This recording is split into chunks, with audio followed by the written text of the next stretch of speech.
Shalom. First and foremost, I want to give all praises, honor, and glory to Yahweh, Bahasham, Yahweh Shai, Bahasham, Racha Kodash. Double honors to the elders and the apostles of Great Millstone, and peace and blessings to the elect. And I was reading this very interesting article just now, okay, from Zero Hedge, and it's just like we've been telling you, that the times like these times would come. So apparently now people are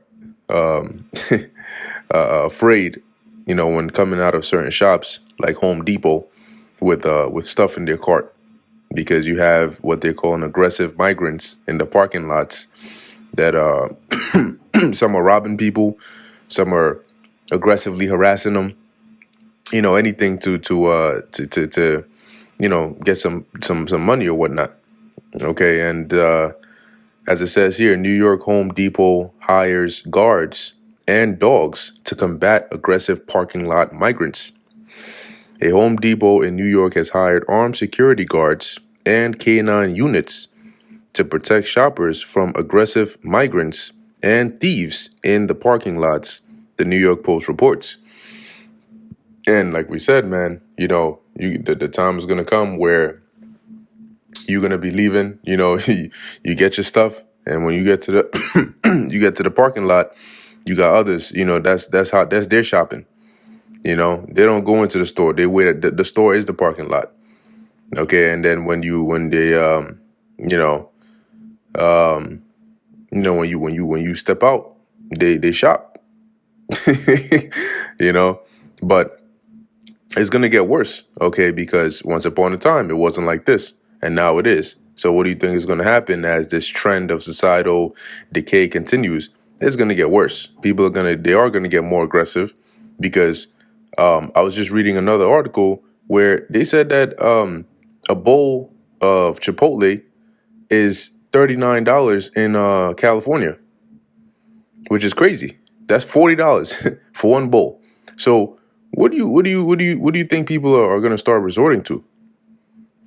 All right, times are tough, man. Times are tough. We're living in some harsh times, and people, eventually when they get desperate enough, they're going to start to take matters into their own hands. Okay, so it says here, according to City Councilwoman Christy Marmorato, everybody is well aware of the culture here at Home Depot, that we have day laborers just trying to make an honest living, and they just started to feel like it just started to become a little more aggressive. Now, Yahweh Shai said, right, as he prophesied, he said, because iniquity shall abound, the love of many shall wax cold. And you'll see, when things really start getting bad, just how heartless and merciless people will be. Like we said, you don't expect to count on people in that time. You had to put your faith and your trust in Yahweh Ba'asham Yahweh Shai. Don't expect to count on people. Don't expect to count on their mercy or their sense of quote unquote humanity. That's not gonna. You're not gonna find that. Okay, you're not gonna find that in that time. So anyway, as it says here, where people are walking from stores with stuff in their cart, individuals were coming up to them and literally taking stuff out of their carts to help them, and they just felt very concerned, very unsafe. See, so now it's not on some like, oh, do you need help, or let me try to assist you. This is like, I'm coming in hot, and I'm grabbing, and the fact that I grabbed your stuff and moved it, that means you got to pay me because I just did the labor, whether you liked it or not. It says 2 men wearing MSA security caps and bulletproof vests with a German Shepherd in tow patrolled the Home Depot in New Rochelle on Tuesday. It's more about omnipresence, one guard said, explaining that the company was contracted a few weeks ago. It's not like we let them go bite anyone or anything. The guard said the store hired them for a number of reasons. It's not just because of migrants, but because of a myriad of all of other things too, like people breaking into cars, that kind of stuff. See, and that's the point where it's gotten to where you have these stores that have to now hire armed guards and security dogs to protect people because literally in broad daylight, this is just the the way of life now. Okay, in New York, the so-called city that never sleeps. A reporter for the Post observed at least 30 male migrants hovering near the doors of the Throgs Neck, Bronx location, with several day laborers aggressively confronting shoppers, trying to sell them fake Apple AirPods or trying to earn unsolicited tips for lifting items from shopping carts into cars. And that's the thing, like, and as I'm about to read, you'll see let's say you an old woman or you just a regular, chick, you just bought mad stuff and you leaving, and here it is, two, three dudes pull up mad aggressive, on some like, yo, you're gonna let us help you today. Like what's that about? All right. So as we continue reading, you come out and you're a woman by yourself. They literally leech onto your wagon and you're like, no, I don't need any help, said one employee. And when they're following you to your car, it's unnerving. Yeah, because you don't know what they're gonna do. Okay. As a matter of fact, just recently there was I believe it's an article that came out, that basically was going into how you had a woman that was kidnapped in broad daylight, and they found her. I think they burned her. She was kidnapped in broad daylight, and they found her in a burnt van or something like that.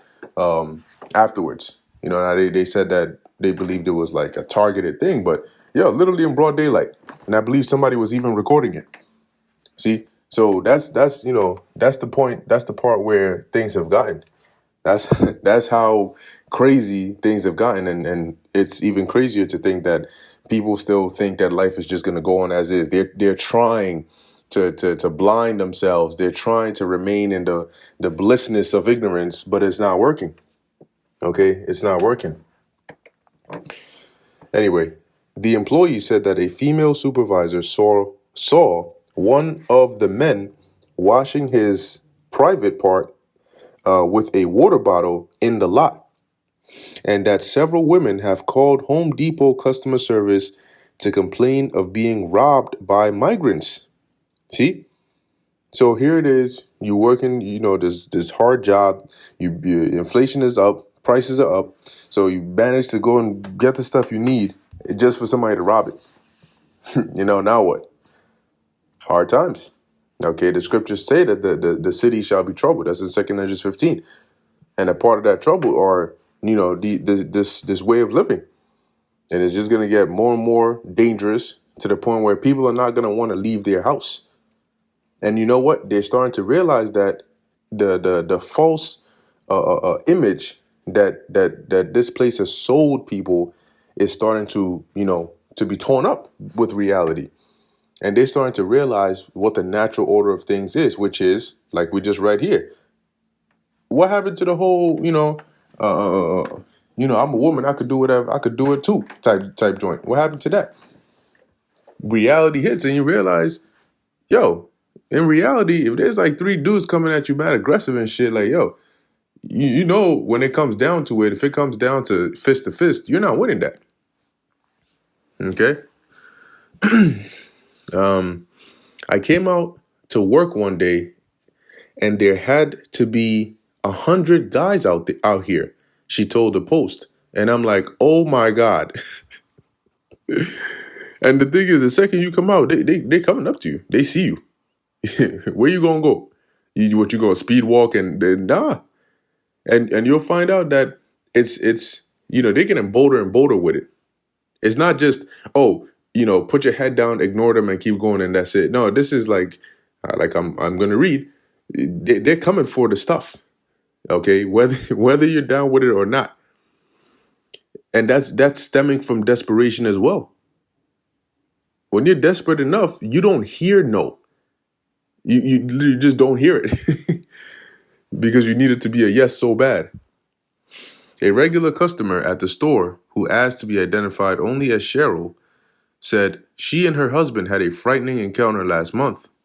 A man practically runs over and he goes to point like, "Can I take this stuff?" And my husband said, "No, thank you," she recalled, noting that they only had a couple of boxes and a paint scraper. He's still keeps following, like on top of us, she said. I said, "No, thank you." When her husband turned around to open the car door, the man put his hand on one of the boxes in their cart.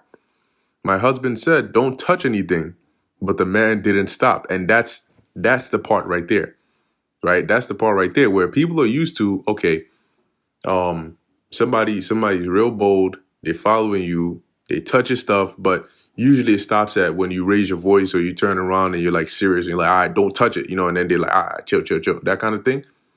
Guess what? Don't touch it. He's still touching it. That, you see, that's when it's, oh, like this shit is real. Like, now what? Now what do you do? Okay. Now, what happens when it, like, this isn't a matter of you just bought stuff from Home Depot and you're telling this person not to touch it? What if it's something more serious and they're not stopping? What happens then? See? It's come to the point where they're invading personal space, touching people's belongings, just harassing. So you got people squatting, you got, and the thing about it is, remember, perception, deception. So there are, very well organic migrants that are in here. And then you also have the narrative migrants, where to paint a certain narrative, to paint the face of terror, the new face of terror, certain cases are highlighted. So here's an example. Let's imagine there are 100 migrants that come into the country. 5 of them commit crimes. 95 of them just go about try to follow whatever they're told, right? The media paint highlights 5 migrants. Now, and they probably won't even give it to you statistically wise and say, oh, 5 out of 100 did this. No, it's just like, oh, 5 migrants, back to back to back. This one did this here. This one did this, because if it's for the narrative, then all they want you to see is all that you see. Okay, but nevertheless, hey, the narrative is still the narrative. So it says here, said Home Depot customer service employee Laurie Ann Masioko, "I get it, you're trying to make a buck, but when it becomes aggressive and harassing, there's a major issue." See? So, I mean, this is the world today. If you sit back and look at all the things that are happening, it's really definitely, it's going downhill very quickly. Okay, it's going downhill very quickly. And then very soon, like we keep on warning, people are going to come to the painful realization that there is no safe place. Okay, there is no safe place save Yahweh Basham, Yahweh Shai. Okay, as a matter of fact, let me get a quick precept on that. This is the book of Proverbs, chapter 18, verse 10. "The name of the Lord Yahweh is a strong tower. The righteous runneth into it and is safe." See, and people are going to realize that until they see, until it's literally to the point where they have no other option, but it's going to be too late. Okay, no new applications. And at that point, we're going to see who's who and what's what. Anyway, with that, I'm going to end it here. Lord willing, that was edifying and informative to the elect. In closing, I want to give all praises, honor, and glory to Yahweh, Bahasham Yahweh Shai, Bahasham Rechak Wadash. And until next time, Shalom.